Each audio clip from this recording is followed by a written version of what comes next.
Let me move to 702. I know other members are going to raise this. Remember, the 702 is critical to our national security. 60% of the president's daily brief, 60% of the information President Trump gets every day in a PDB will come from this. You've had a long history of opposing 702. Many members of Congress have.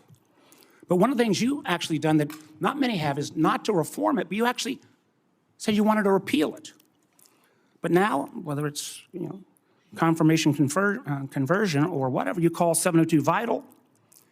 And I'm quoting, because of significant FISA reforms have been enacted since you left Congress. Ms. Gabbard, what are the reforms that have led you to now support 702?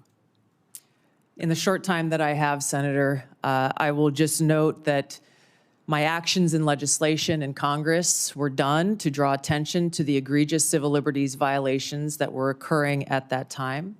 Ms. Gabbard, Ms. Gabbard, I ask you a question. Please give me the courtesy of responding. You said the reforms now make you support it. What can you cite? Which reforms? There are a number of reforms to include getting rid in the new law, that, right? that all of you and your wisdom. Ms. Gabbard, my time is getting short, but I got to just tell you, after the reforms were passed into law in April of 24, you went on Joe Rogan's podcast in May. The bill is now law. And you said, quote, this bill took an already bad problem and made it many, many times worse. Again, in my mind, this is a question of judgment. 702 is critical. I appreciate this late conversion, but I'm not sure I buy it because you've had such a consistent position. Again, I know my colleague's going to raise these, but rather than standing up to dictators like Putin and Assad, you've sometimes amplified his talking points. I mean, I just do not understand how you can blame NATO for Putin's brutal invasion of Ukraine.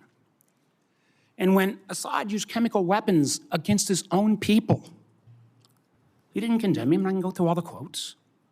You actually questioned Americans' intelligence. Now, you mentioned a lot about trust.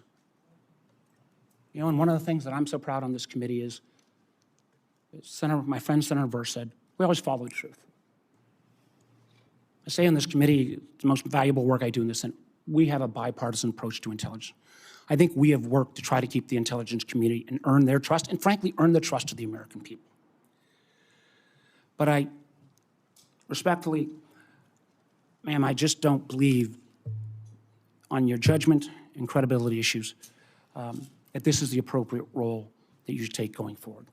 Thank you, Mr. Chairman. Senator Collins.